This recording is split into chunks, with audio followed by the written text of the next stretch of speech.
We still do 7 NUFC Matters show a week for free. But if you want to help support NUFC Matters, then there are a few ways of doing it. Hit the like button on each live broadcast and video. This helps the channel grow. Hit the subscribe button and select the all notifications bell so you don't miss a single show. If you want to help us financially, then you can join the channel using this button with the membership starting at $1.99 a month. Or you can drop us a donation in the chat using a super sticker. We're also looking for sponsors. If you'd like your brand advertised on the flyers for the show and featured during the ad break, then email john@nufcmatters.com to arrange today.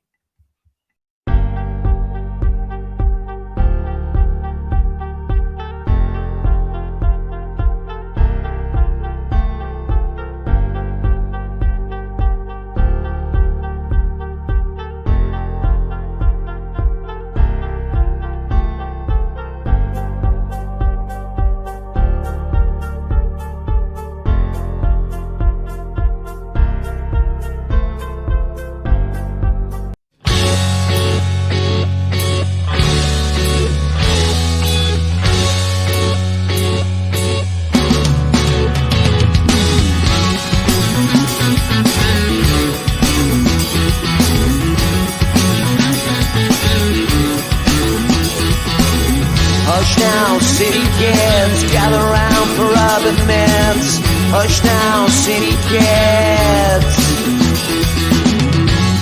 When it came to me after so long, I didn't have no choices in the streets where I was from. When I think about the pain, I didn't have no choices. I took what I had sworn. Hush now, city kids, gather round for urban myths. Hush now, city kids. Good evening, welcome along to NUFC Matters. Geordies here, Geordies there. Pre-recorded tonight, folks. I was unavailable to do a live, so a big welcome to Mitch, to George, to Steve, to Stu, and to Kevin as we look at the last 7 days at Newcastle United. And what a storm has been brewing over St James's Park, still chucking it down as we record this on Tuesday night. What on earth will have happened over the last 24 hours with this being a pre-record, God only knows. But one thing's for certain, it won't be dull. But first, and I think it's only right, we discussed this before we came on, we would like to pay a final tribute to a former presenter on this particular show, Steve Wilkinson. And Steve was a stalwart of the Newcastle United supporters, Disabled Supporters Association. But he was a man who had a lot of, as we've seen through the outpouring of messages on this channel, but on social media in general, he's a man who commanded a lot of respect in the area just because of who he was and what he stood for. But big Newcastle fan. That's how I think most of us got to know him. And somebody who, essentially, just told it how it was. And I think that's why he was such a perfect fit for this particular channel. He was one of those people who, didn't take things, lying down, if you like. He stood up for what he believed in every sense of the word. And somebody who essentially, attended many meetings that lots of people on this particular platform have been to, where we were fighting various owners, and would always get his point across in an eloquent way. And he put himself in the firing line as well. He put himself in the fans liaison committee, and of course, was one of the first to try to get communication going with the club. And that was my first interaction with him. For me personally, he became a good friend. He became somebody who I knew I could pick the phone up to and have a chat with if I needed to. And over the course of the last 6 or 7 months, we were aware that Steve's health was deteriorating, and that he wasn't well, and that he was going to face a bit of a battle. And what I will say is that, like everything else that Steve, came up against, he fought it head on. And you'll have probably heard the story that Stu gave on the Professionals the other night, where that photograph was taken. But he wouldn't be beat. He wanted to come to the game, and that ultimately will have been his last game at St James's Park, his last time that he saw his beloved Newcastle. And he got up there, he saw it, he had a few pints with the lads and with his mates, and that's the way I think we all want to remember him. But personally, I know that the family, they reached out to us on social media today to say just thank you for everything you've said on the platform. The messages have been relayed to the family. The family are, they're touched by it, and all the messages that we've had from everybody in the chat, they've seen and read them all, and they're just thankful that that he's remembered in such a way. But Steve, wherever you are, just want to say thank you for being a mate, but thank you for for all you did on NUFC Matters, because NUFC does matter to so many people around the world, and you and your views mattered too, and you'll be sorely missed, mate. So yeah, Mitch, that's enough from me. Over to you, mate. I'll keep it relatively brief. The one thing about Steve is somebody I was first introduced to him as Wheelchair Steve. That was his own call. That was what he called himself. The embodiment of inclusivity, positivity, and can do. If I'd been asked to list 10 things about Steve, I don't think one of them would have been he's in a wheelchair. It was kind of irrelevant. And a lot of that was his attitude, but also what he did for the disabled supporters in Newcastle United, what he did for disabled supporters of other clubs, and what he did for people of determination in the wider community as well. He needs to be thanked on many levels for a lot of the things he's done. Very proud to call him a friend, very proud of someone I could fire a message to. And even the very last message I got off him, which isn't that long ago, he was still positive, still fighting away. And he certainly has done many things that he needs to be remembered properly for. And I'm glad to have shared a platform with him. Okay, very nice words as expected. George?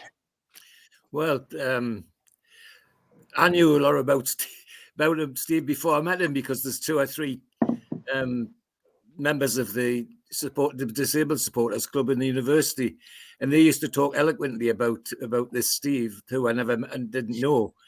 And I didn't get to know him as long as you lads did, but me first, like a lot of people I've met, my first meeting with Steve was while I was standing at the food bank, because he used to, if he was in the area, he always used to come and say hello. And I've got to say, from first meeting, it was almost an instant friendship, which is quite unusual for many people. And to follow on what Neil said about the wheelchair, the thing you can say about Steve was he never let the wheelchair define him. Yeah, I know so many people who, unfortunately, when they're in that position, they are wheelchair or whatever. Steve was never wheelchair or whatever. He never let it define him at all. And he was just as vociferous and stand up for able-bodied fans as he was for his own group. He wasn't just there for fans with a disability. He was there for fans per se, and that again defines him. He was much wider than people imagined he was, and of course, add to that he just was a nice guy. You know, you just couldn't get away from the fact he was a nice guy. Had a strong point of view, but he could put it over eloquently, so it came across as not as a rage, as a proper point of view. So I valued the time that I've known Steve very, very much. Learned a lot from him, and he was always very kind and courteous to me, and I do appreciate that. But yeah, sadly missed, and I do sincerely hope there's an occasion we'll meet again. Okay, Steve? Yeah, I've got something here, guys. I'm going to read out, and I think this sums up Steve He said, this was a message I got middle of September. He said, "Hi, Steve. Have you come back down to earth last night? Not the easiest game to watch from a hospital bed in Wales. Now they're trying to get my blood pressure regulated again. Anyway, that's enough about me." He goes, "I thought we battled well. There were some good performances and we got a point that we deserved." That was the first of our Champions League games, the one in Milan. And there he is in hospital, and he's sending messages the following day asking us what I thought about the game. And I thought that summed up Steve. You know, he had a lot going on with his health, but he wanted to talk about football. And from a fellow football fan, I think that is absolutely, it's absolutely the bee's knees, isn't it? You know, to just forget about your troubles and think about other troubles, the troubles on the pitch, the troubles of the game, the troubles of the club. That was great. George mentioned the wheelchair Steve analogy. When I came across Steve back in early 2008, at the time when he was heading for the hit parade, he had brought out a single called "Oh Lads" with George Milburn and John Homer, two of his pals. And it was just a little ditty, a little tribute. They had written a little tune and Steve put some choruses to it. And I think Mitch will remember that he actually got up with his wheelchair and the guys with the guitars and the microphones when we had the very first protest meeting that took place before the Everton game back in 2008. And Steve wanted to get up and G the crowd up and have a little bit of a sing-song and just to kind of chill the atmosphere for a little bit, you know, take some of the heat out of it. And I thought, you know what, that the man never changed. That was what he was all about. He was always the calming influence. He was on this show. He was, I'm sure, when he was in the fans liaison group back when it started in 2001. And he was whenever he spoke eloquently on the show. So it was an absolute pleasure to know. Stu, we've already had a tribute from you. I've done a couple on the show as well, but I just think, you know, it's just right tonight that we all just say something about him. Yeah, it's similar to what Steve just said. I've been reading through the messages and stuff, and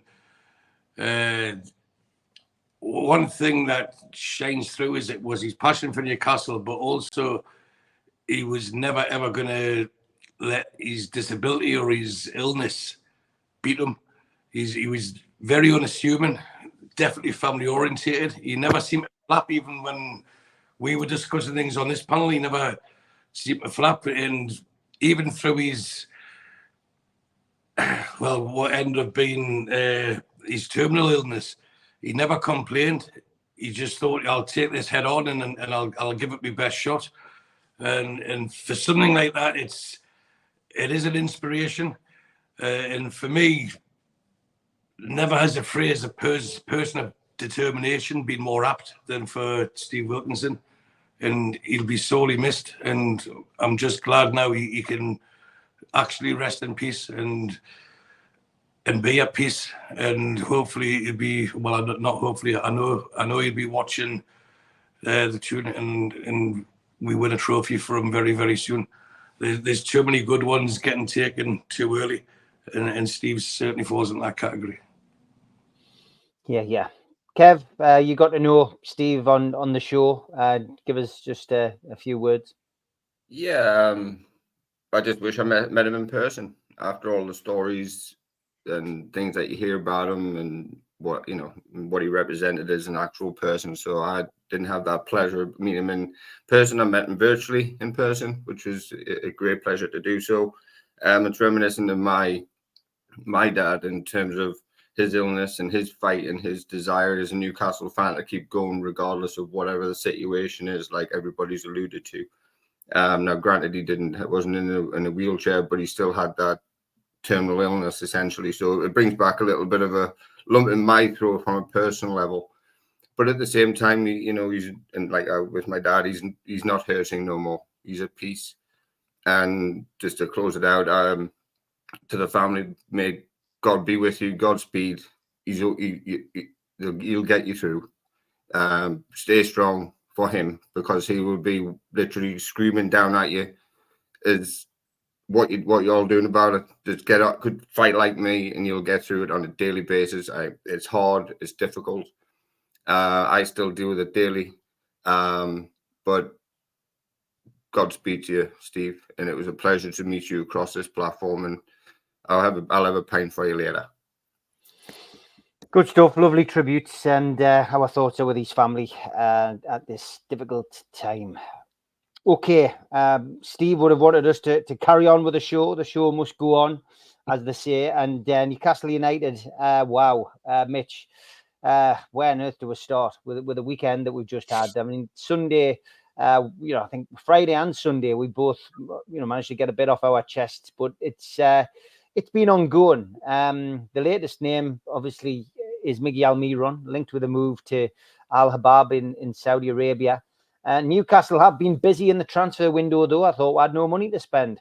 Alfie Harrison has come in for an undisclosed fee, an 18-year-old from Manchester City, who was looking for a clear path towards first-team football, which was breaking news on Tuesday when we pre-recorded this. But joking aside, Newcastle, if they're going to let people go out, they've got to have players ready to come in, Mitch.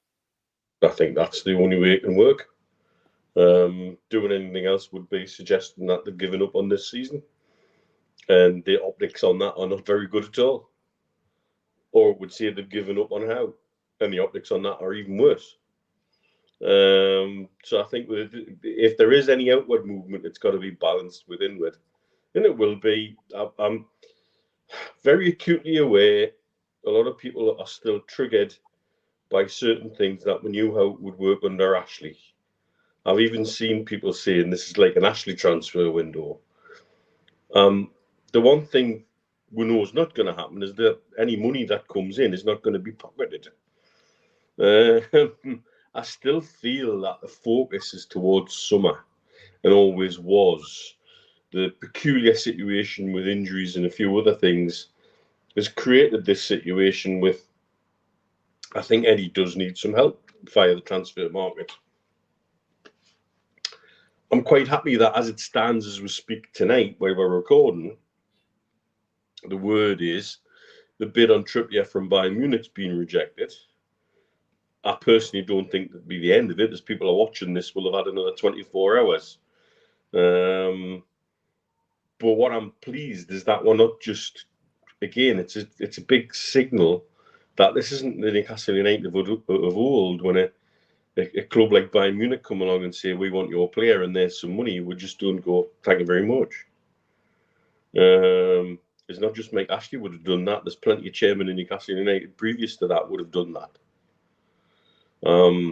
I suspect they've got a number in mind. They're aware that Trippier's age, we've got his replacement pretty much locked in already.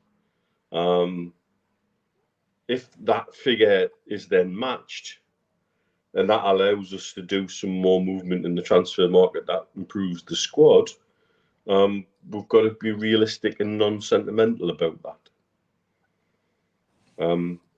I find it interesting that of all the people reporting on things, particularly because Wilson's been named recently, the consistent message coming out from a lot of the journalists, or all the journalists, is that the players aren't agitating for a move. Now, where's that coming from? Is that coming from the players? Is that coming from the club? It's an interesting game. It's not... We've got to get used to this. This is what kind of Man U, Liverpool, Arsenal, all of that lot do every year. There's speculation about all their players always, and there's a money go around between big clubs. I personally think that's been massaged and manipulated between certain clubs for years. How can David Luiz have gone for so many £50 million plus transfers? My God, he was never a £50 million player. But by God, he also helped to ease the cash flow between certain clubs in the Champions League, didn't he? And so on. We can pick the bones of that as long as we like. I see this as big cult behaviour. I think they've got a figure in mind, and until that figure is matched, then go away. And I don't care who you are. And I don't have a problem with that. the fact that the club doesn't like a sieve anymore is significant, because this would, I know it was kind of in some ways more comforting when we had a better idea of what was going on. But the professional thing is, as fans, we should not know what's going on. We should know about it when, again, the proverbial picture's taken with them holding the shirt or the scarf in the centre of St James's Park. So it's an interesting time. I think what we're seeing, though, is a culmination of two things that are a nonsense in the game at the moment. One, the sustainability rules that aren't fit for purpose anymore. They're out of date, not adjusted for inflation. They don't take into account the modern game. And two, transfer windows. Are they really doing what was intended to be done when they were brought in now? And I don't think they are. Because I've said all along on this platform and other ones I've done in the last couple of weeks, we are going to see a month's worth of business squeezed into 48 hours, probably. And that, by any definition, is madness. Absolute madness. So the whole thing needs a rethink. But what I'm grateful to see is the club aren't just dropping their pants and bending over and saying, let's have it. There is a bit of pushback. There is a little bit of sort of, right, you're going to play at our rules.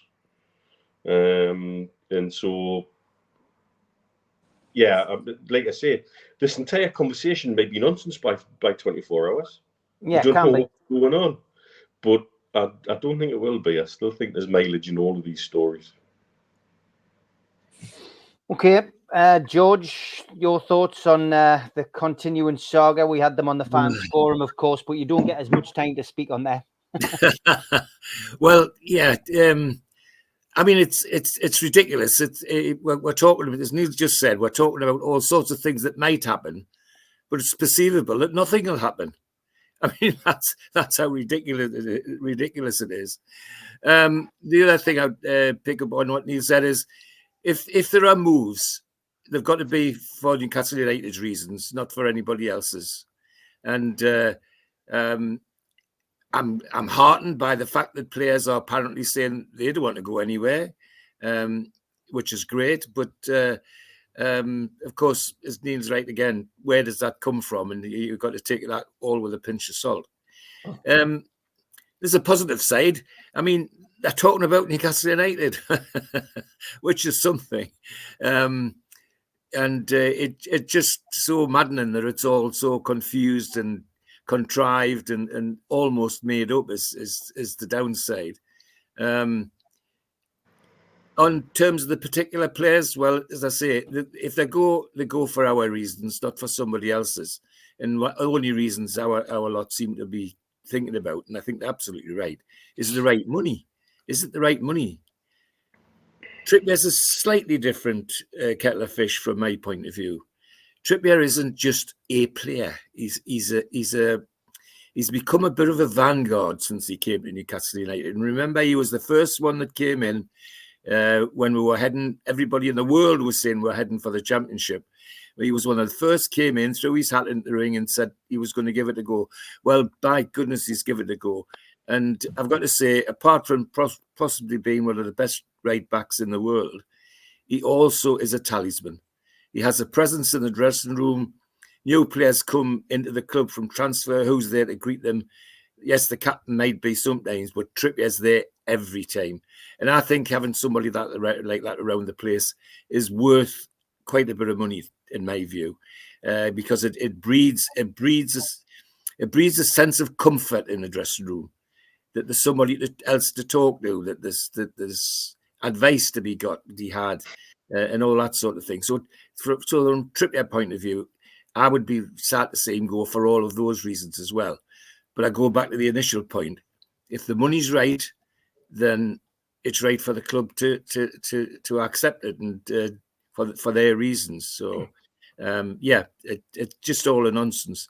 Miggy and Wilson are in the frame. Well, again, for me, if the money's right, they've got to go.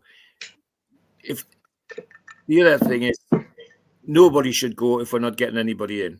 That's a plain fact, because it would do, as I've said, as you agreed with you lads, that if nobody comes in, then that says an awful lot about where the current ownership think we're going, and they don't think we're going very far if they don't bring anybody in. And what does it say about Eddie Howe's position? It doesn't say a lot for Eddie's position either. He deserves better than that. He deserves better than that. He's given us a lot. I mean, this is someone who wasn't keen when he came in. Some of the things he's done are just masterful. It's the only way I can describe them. So, yeah, get someone in. Eddie needs help. There's no doubt about that. And it would define the club's season if they don't do anything. So that's my view on it, Steve. Okay, great stuff. Steve?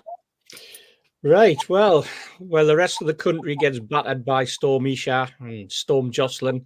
Tyneside seems to be battered by Storm Eels, because quite frankly, that's what it is. This would never have occurred. I question what was going through Aaron Eels' head last week when he decided to come out and make the statements that he did. Because up until that point, there hadn't been a whisper of movement of Trippier, Wilson, or Almiron. Now, let's roll it back. Was he flying a kite in the storm? Did he know there was a storm brewing? Did he hoist that kite and to get a flavour of exactly where Tyneside was sitting, and what the response would be when names started to come out? Or was he aware all along that this was happening behind the scenes, and he was just preparing us for a week of, quite frankly, has been turmoil on the message boards, social media, the newspapers, at a time when we were supposed to be in a winter break. So I think the press guys, and you saw it with the lad from Sky, he was on his holidays. He's come back, and it's like, what the hell's been going on? You know? Yeah. I mean, I could say an awful lot of my opinion on who should be going and who should be staying and what's happening, but I think Mitch and George have summed up eloquently enough. I'll just stick with me Storm Eels and then leave it at that, Steve. Okay, Stu, as I say, we had a good chat on Sunday's professionals. Yeah, it's just gone. It's continued, hasn't it? It's continued into the start of the week, and doesn't look as if it's going to subside. Yeah, following on to what Steve was saying there, the one thing that I said on Sunday that stuck in my head is the club being naive, or is it a masterstroke? But for me, it's just like saying we need some money, come in, get our players, and it can only be unsettling. But I really, really hope I'm apologising for getting caught up with all the hype and hysteria, because I've been one of the ones that have been so positive about the leadership of the club and everything else, and the decision making that they've made regarding transfers, and well, mostly transfers. A lot of off-field decisions we'll leave to one side. But it's got a feeling that it's like we're shedding our skin and we're moving on to phase 2. You know, there was like building blocks where the main objective was to stay up and consolidate, and we blew that out the water with what we hugely overachieved last year. So now we're at the level of it's dipping. Do we allow it to slide, or do we stop the slide, then move on to phase 2? And I agree with Mitch.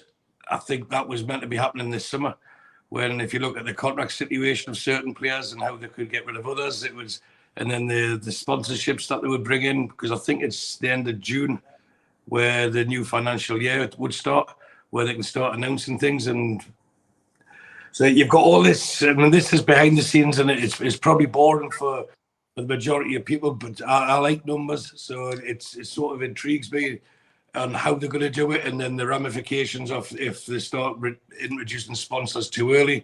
People then do the calculations. I mean, I've seen something on Twitter today. If we sold Trippier for 13 million, that gives us 80 million to spend. Well, that would be fantastic, but it doesn't work quite like that, unless he's on unless there's 30 million something they're going to give us for the next 3 years every year. But another phrase that Mitch has used is fluidity. And since day one of this new regime, they've been very fluid in how they've dealt with the transfer market, whether that be buying or selling, but mostly buying. And it's needed now. I know they might have had a plan in place where, right, we're going to go big in the summer, but it's needed now anyhow. It needs and deserves some help. And surely anyone can see that 3 midfielders for the majority of the season remaining is not going to be enough. 1 fit striker, 1 half fit striker isn't enough. So the scenario I gave on Sunday was we could finish the season with a rattle with the right acquisitions and good luck with injuries and finish 5th, or we can just let this season dissipate and finish 15th. Now, for those at the club who are doing the number crunching, that would have a big effect on announcing sponsors. You can't say that, yeah, we're sponsoring a team that's going to be consistent in Europe when they've just cleared a few positions above relegation spot. But also on the money side of it, it's 2.2 million per place. You get your standard prize money, but then that's the positional money you get. And if we're just languishing in mid-table, we're not going to be on Sky as much as we were last year, or BT or NTN, TNT, whatever it's called. So all this extra money revenue would be just tossed away. Now that 22 million is the difference of 5th to 15th, just in the additional prize money for the league positioning. You could spend it on one player, and just to make sure you finish in the top half. You know, you can spend half of it on one player. And I keep banging on about Calvin Phillips, who looks like he's going to go to West Ham. But you need to get someone in off that ilk who can actually help out in that midfield, because it's unfair. As much as what Sean Longstaff makes, we know he's not a finisher, he's not a playmaker, and it's too much to put on 17-year-old shoulders, which then means it's too much for Bruno. And come hell or high water, in the next month he's going to be missing 2 games because he's carrying too much. It depends if they want to show the teeth. And I think at some stage this board or the very top will start showing their teeth, and it'll be a case of solid. We're going to go for this, challenge it out. And maybe that's why that message come up from Darrius. Look, our hands are clean. Other people are getting are totally dirty. Because imagine what if we just went, okay, we'll go to overspend, but we'll bring sponsors in, and that creates a debate. Anything that we're going to do is going to be magnified. Anything we're going to do is going to be criticised. So I think there's about time we start looking after number one and thinking what's best for us. And the first thing I would do if I was on that board, I would spend extra and then put a claim in for dispensation for Tonali, because that was not our fault that we were, and that's been claimed and proven that it wasn't our fault, because they're all denied it, that we could have known, because they didn't want to give us compensation at the time. You know, they didn't want to refund the transfer. So it was clear that Newcastle United knew nothing about it, so they should get dispensation for it. And they could go and spend the money to cover him. And if they wants to argue with it, just draft in Nick DeMarco, and he'll either win the case or keep kicking it in the long grass until it becomes yesterday's news. So I really hope and expect them to spend money in the window, but not just throw money for the sake of it. Make sure it is people that have been targeted and people that want to come and play for Newcastle, whether it's short term or long term. Good suggestion, that's Stu. Anyone would think you worked in finance and and like crunching numbers. Kev, You would never have guessed, would you? I mean, how to follow all of that? I mean, I guess that's why I'm last. No, I think if, as a, to the transfer window, if players do leave, then obviously players have to be replaced. But what you got to look at it on another psychological standpoint from the actual current playing squad. It was decimating the squad now. What's that going to do into the back end of the season? George said a talismanic, vice captain on the field, Kieran Trippier. If the Brunos of the world, if Links are possibly moving on, if you've got the Miggies of the world moving on, yes, they're integral to the way they play, but how's that going to affect the dressing room? How's that going to affect the actual players themselves?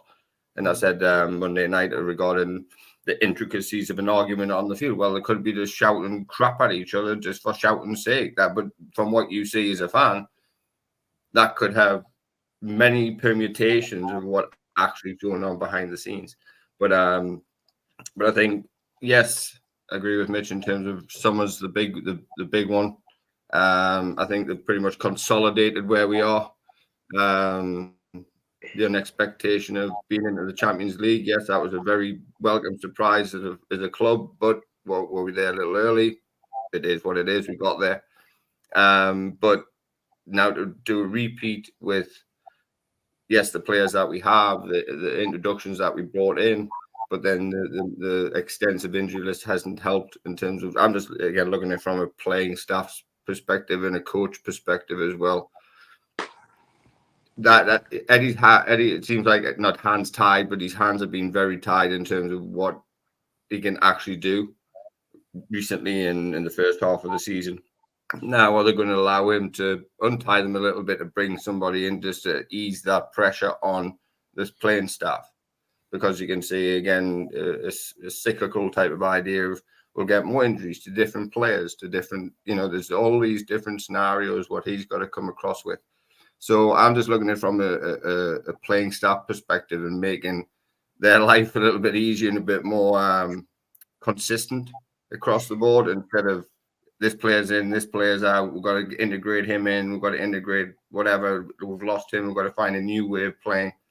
All that sort of thing. So that just adds another pressure, another stress to the coaching staff, and that's probably unwanted. And I think, and I use what Stu just said, show the teeth a little bit from a management and board perspective and say, no, look, players can talk to players, clubs can accept this, they can say no for certain fees and this and that. Then, yeah, players can talk to clubs. That's just part of football business. But again, how's that really going to affect us? Who's more important?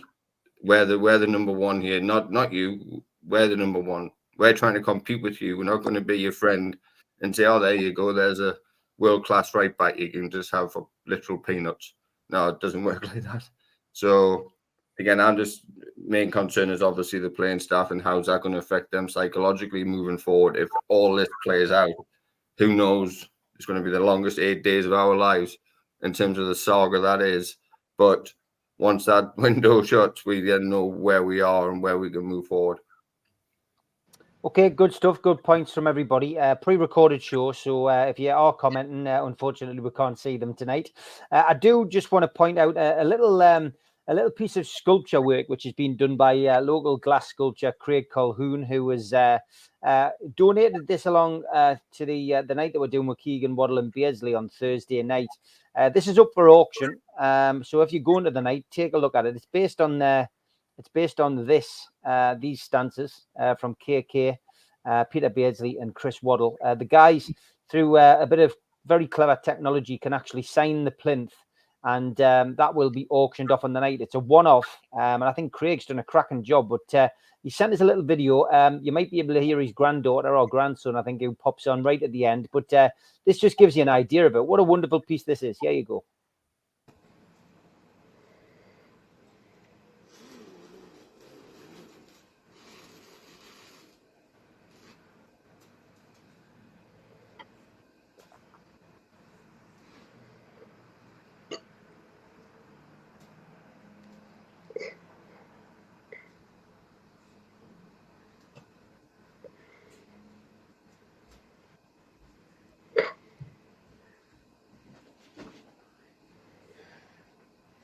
Brother, my hoodie. It's with no hair, Dad.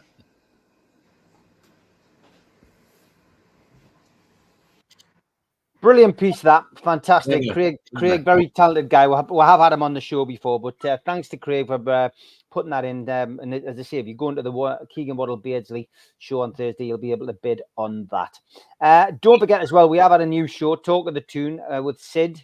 Made his debut yesterday. If you haven't watched it, give it a watch. I thought it was great. Great debut. Welcome to the channel, Sid. Good to have you as part of the team. And I'll get wrong of a few of the sponsors because we didn't do the ads on the fans forum, so I better do them now. A big thanks to all our sponsors: Skips and Bins, telephone 0800 25 45 25 3, email inquiries at skipsandbins.com, website skipsandbins.com, easy contract free and pay-as-you-go waste collection. Thanks again to Mr. Vicky's Sauces, handmade in Cumbria. If you'd like to order some, then give them a call on 01768 210 102. Go to the website, mrvickys.co.uk, or drop them an email, info@mrvickys.co.uk. A big thanks to United Group Travel. They're a family firm based in Morpeth with pickups throughout the Northeast. No strangers on our tours, just people you haven't met yet. They've got a presence on Facebook and a website, unitedgrouptravel.com. If you want to make a booking, give them a call on 01670 632 460 or mobiles 0791 666 4174 0795 71 41654. Thanks to Darren Baldwin Funerals, independent funeral directors. Let us look after you in your time of need. They're based on Old Durham Road in Gateshead, and you can contact them at their website, darrenbaldwinfunerals.co.uk. Email darren@darrenbaldwinfunerals.co.uk, or give them a call, 0191 478 2730. A big thanks to Media Arts for all the help with the technical side of things. And a big thanks to New Workwear. You can find them at newworkwear.com. If you want to help the channel, hit the thumb up to subscribe, hit the subscribe button, and share to your other social media. You can also pay a one-off fee of £25 to get a scarf, a cup, a pen, and a membership card. Go to the website, nufcmatters.com, and click membership, or put your smartphone over this QR code. We also support the food bank on this channel. If you want to make some donations virtually, go to nufcfansfoodbank.co.uk and make a donation today. We're also a podcast on Spotify, iTunes, and other podcast providers. Just search NUFC Matters. I'm also a part of the Northeast Footy Brekkie Show. You can listen to that Monday to Friday, 7 till 9 at thetuneuk.com. Okay, welcome back. I've got a couple of events coming up as well. February sees a trip up to Dundee for Nobby Solano, which is a cracking for a cracking cause, raising funds on night for the Teenage Cancer Trust. Contact is down in the bottom right-hand corner there, 0759 639 3387. That's your contact for tickets for that one. Tickets are £35 standard, £55 VIT. The event's sponsored by Mitchell Decorators. And there is a couple of big ones coming up, which we will be announcing next week. So keep your eyes peeled for that. Okay. Newcastle United back in FA Cup action this weekend. We are travelling down to Fulham, and that will be on Saturday. It is a 7 o'clock kickoff. It is televised live on ITV4 and ITVX.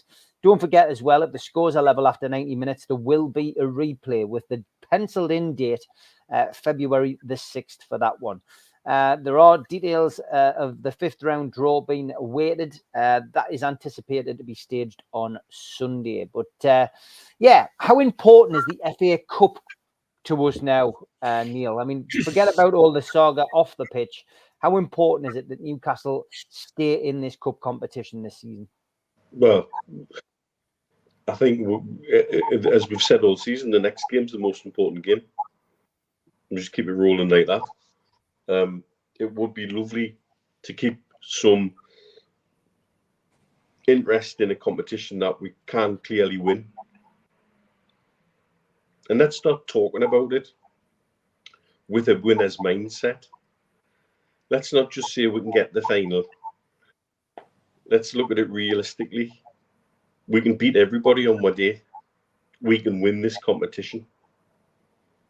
And there's only 4 competitions you can win. We're still in 2. We're not likely to win one of them. We have a good opportunity going to Fulham. Not necessarily an easy task, but we could have drawn much worse. And we've drawn much worse in other competitions and made it look easy. So we go into this game with the right mindset. We're going to this game with players who are very refreshed. I find it fascinating seeing the players who haven't gone off and done Adidas stuff. And some of them have obviously had a damn good time filming and enjoyed themselves by the looks of it. What kind of mindset are they coming back to training with? A very positive one, I would imagine. And so we've got people coming back in a positive frame of mind who've had rest, recuperation, which was much needed. And they'll have had a proper week of training and proper intense training and proper focusing on the opposition and focusing on doing the job. This is a competition we can genuinely win, and we just have to go for it and beat whoever's put in front of us in this round. Happens to be Fulham away. Like I say, it could have been much worse. George, FA Cup got a long and proud history in this competition. None more so than the 1950s, 51, 52, 55, of course. How good would it be, to get a run going in this competition? Unbelievable, Stephen. And I think it is important. Apart from the club's tradition, supporters look forward to the FA Cup. Even now, I mean, it's amazing that you just see FA Cup and all of a sudden everything comes alive again.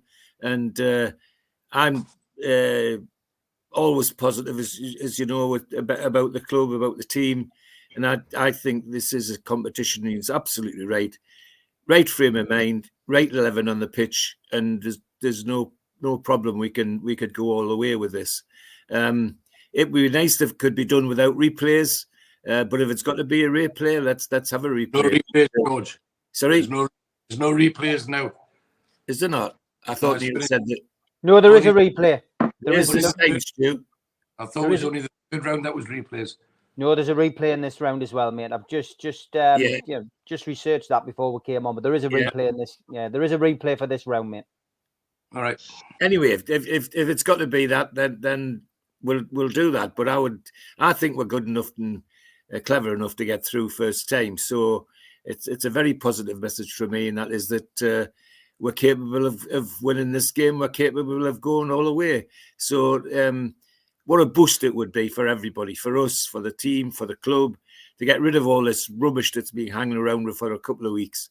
And that's just the thing to do with a good win in the FA Cup.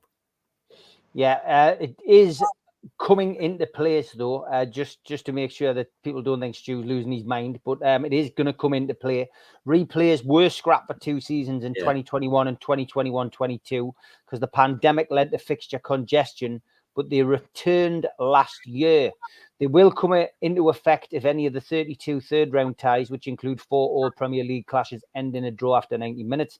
The 4th round will also have replays, after which the FA Cup traditionally reverts to one-off matches resolved by extra time and penalties if necessary. So this round, replay. Next round, back to the old extra time and penalties. Okay, moving on to Steve. Just your thoughts on the FA Cup, mate. It's something where traditionally we used to go out in the 3rd round, Steve. That's right. But this season, I think it's vitally important that we keep going. Keep the momentum of a cup run in place. Where home form has been poor of late, where away form's been shocking in the league. But obviously we had a great win against Sunderland and we've had a nice little break. So I think we've got to get back to winning ways. And I think the best way that we can do it, I thought we played all right against Man City. But unfortunately didn't get the result. But I think if we can pick something up and get into the 5th round on Saturday night, I think, as Mitch says, with a little bit of a break, a little bit of a rest for the players beforehand, leading up to this game, I think it's a sort of thing that can get the momentum going again. And I think it is vital for Newcastle United not to let the season die on Saturday night, because I think it will die on Saturday night. I think that the whole last fortnight, 3 weeks, and certainly the last 10 days, Storm Eels broke, has cast a bit of a shadow and a bit of a fear factor around the place. And I think if we then get knocked out of the cup, that fear factor will start to spread into the league, especially when you look. We'll start to really investigate our league form, and people will start to question it among the fan base. And I think we've always said that Newcastle, since the takeover, has been a bit of a fortress. And I think that just listening to Talk Sport the other day when they were comparing the south and the north and the atmosphere, but things can quickly change, and I think that we've got to salvage our season and keep the momentum, or get the momentum back going again for a good run. Both the cup and the league are important to us, but I think miss out on the cup, and I think the league form could suffer as well. And I don't want to do that, and I don't want to be in the scenario that Stewie mentioned earlier, which is the difference between finishing 9th or 8th or 7th and as low as 15th. I think that also would put severe pressure from the boardroom on Eddie Howe come the end of the season. So, got to get there, Steve. Got to keep the cup run and the momentum going in the cup to allow the form to be regained in the league. Yeah, I would agree, Steve. No doubt about it. And yes, Stu, it's an awkward tie. Fulham away, our form, their form. Fulham, you would say going into the game probably slight favourites, especially with all the rumours and counter rumours that we're hearing about potential ingoings and mainly outgoings at Newcastle. But we've got to stay in this competition at all costs, haven't we? Yeah, I think I've got to concur with what my learned friend here has just said. I also think that Saturday's start 11 will be very telling of what the club were expecting, because as we're doing this, Chris Woff's just said that a couple of teams, I think Liverpool and the PSG, are in for Bruno. But that's good, because that means we've got good players. If the so-called big teams want to get into them, it doesn't mean we have to sell them, but we have to get used to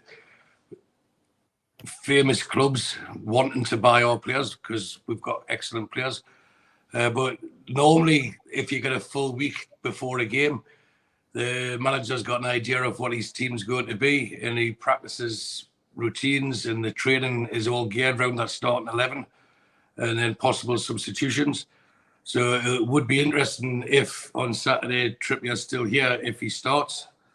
And if he doesn't, it's because they were expecting him to leave, or they don't want him to get injured because he might leave before the window finishes. And as I said on Sunday, I know for a fact that he has been in Munich. So even if it was just out of courtesy, if he had no intention of going or wasn't interested, he wouldn't go out of courtesy. So to me, he's intrigued to go there. And I think if you look at how they handled the Harry Kane thing, they put a bid in, they put another bid in, and I'd still be surprised not unpleasantly surprised. I'm not gutted that he's still here come February, because he's been so much for us. But I'd be surprised if he hasn't gone. But then again, it depends who comes in as well. But back to the FA Cup. Normally, the further you go in any cup competition, the more difficult the games get. But wouldn't it just be typical Newcastle to win on Saturday and then get a favourable home draw? And by that time, a lot of injuries, by the time the next round comes, a lot of injuries would have cleared up. And then cup fever grips Tyne side mainly, but then all corners of the world where we're supporting the team from. And we go on a good cup run, and we do need to get those wins, that winning mentality back. And a win on Saturday can make a big difference to the season. But I just hope that we've got a strongest team as possible, and we do focus on it. But my biggest concern now going forward is they're going to leave Eddie Howe out to dry and not give him the players at his disposal that he needs and as I said earlier, that he deserves. And I just want to be eating humble pie come this time next week when we're celebrating a couple of wins and a couple of exciting new signings that have come in addition to the squad. But yeah, I expect us to beat Fulham. I think we've shown whenever we've had a rest, whenever we've had a clean week without 3 days game, travel, 2 days rest, or 1 day training, travel again. I think we've shown it, and that showed against Sunderland. And it's very easy to say they're a league below, but look what West Ham did with Bristol City. You know, it's the cup throws up these type of games, and if anyone should have been raising their game, it should have been Sunderland against us, and we dominated them. And that's I honestly believe it's because we had those extra couple of days rest that they haven't been used to, and they could group themselves together and strategize on what they're going to do. And I think the same will be on Saturday, and I think we'll win more comfortably than what on paper we should. Okay, Kev. Well, anytime analytics, coaching staff, whoever it is within the club on the coaching side has time to prepare for a game is more better for that team to play than that game.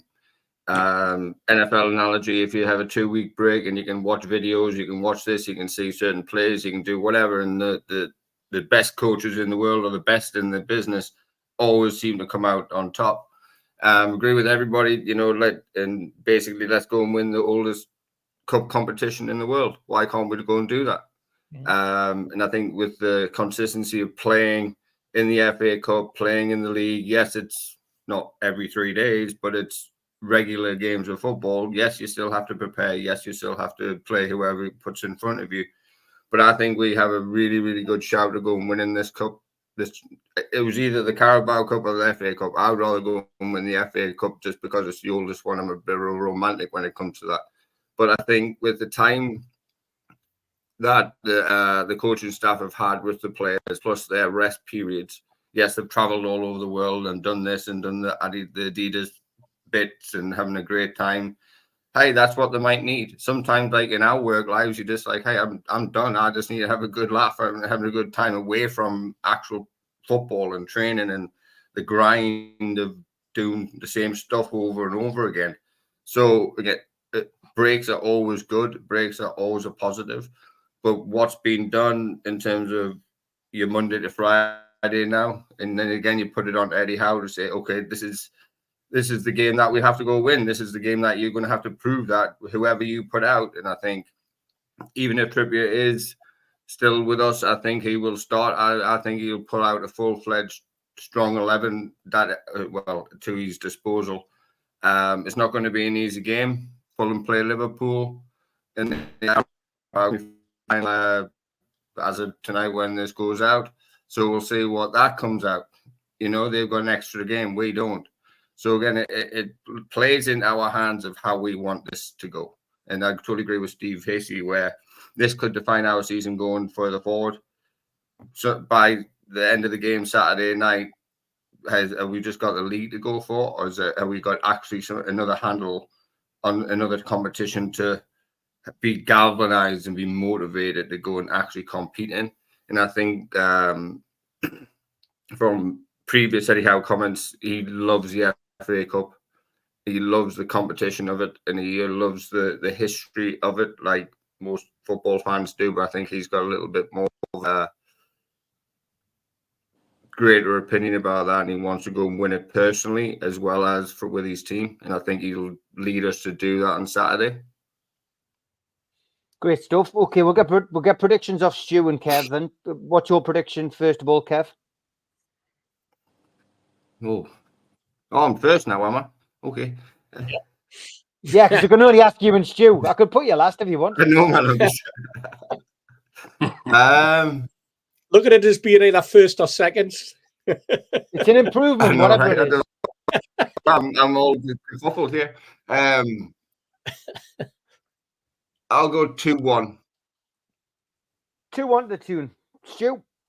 I think we'll win by 2 clear goals. So it'll be remiss of me not to say 3-1. Great stuff. All right. I am back 10 o'clock in the morning with Super Mac and Gibbo. And then Friday, we're back 5 o'clock till 7 with the 3 amigos. Thanks for tuning in. Thanks to George, Mitch, Steve, Stu, and Kevin for taking the time to come on. And we'll dedicate this edition of Geordies Here, Geordies There to the late, great Steve Wilkinson. Good night. Good night.